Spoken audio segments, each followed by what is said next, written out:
guys, this is a really short video about my current setup, and this was one of the main reasons I was not able to do any videos, because I didn't get this stable until recently or something like that.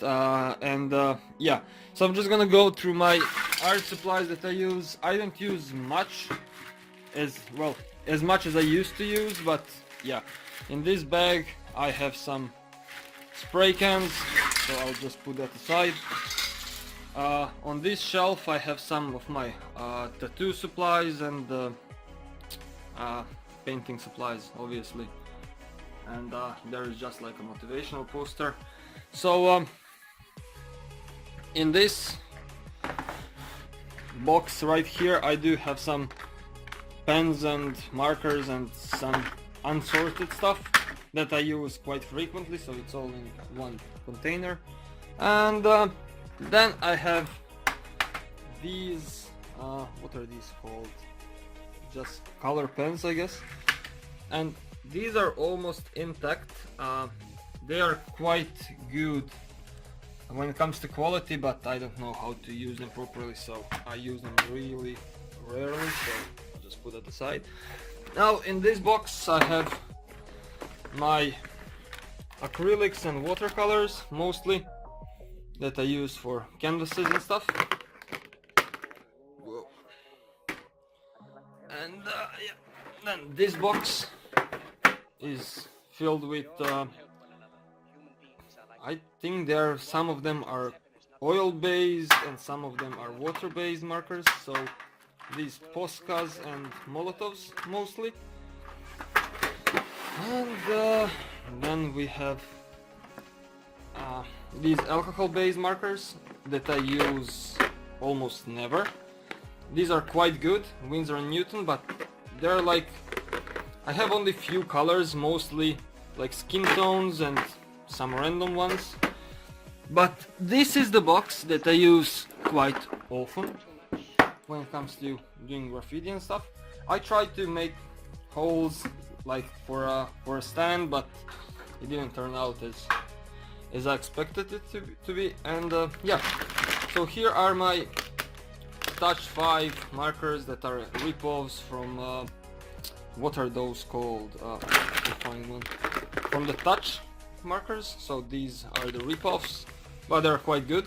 I use them quite often, and I have a review on those. I have a review on Molotovs, on Poscas, and I do have review on these ones. These are from the Tiger marker, twin markers, or whatever the fuck. I think 3 of them were packaged for a $1 or something like that. So these are quite cheap, but also really good for my needs. So yeah, I don't have any of like premium stuff like Copics and shit like that, and I'll talk about that in a minute. Ugh, let me get this shit off the table. Now the reason why I don't have any of the professional tools and markers or whatever is mostly because I have a rule of thumb that you shouldn't use like the premium stuff until you are at least semi-professional. And if you are not doing art as a job career, so if it's a hobby, then you shouldn't, unless you have a lot of money obviously, then you shouldn't waste your money and and resources on something that you're just gonna do for a hobby. So if you do have some clients and you are doing it as a professional, or you have some commissions, then obviously you will invest in quality, so you could offer the more quality wise art, I guess.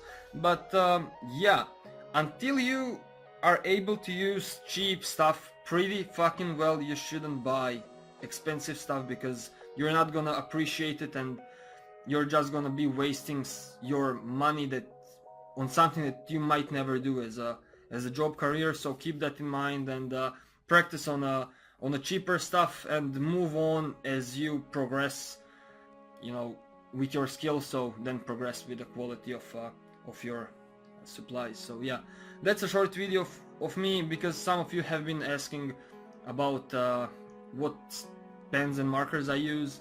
So yeah, This is pretty much everything that I use right now. I had much more back in Norway, but I have a small apartment and I really don't need that much of stuff. I even gave some of my stuff away, so yeah.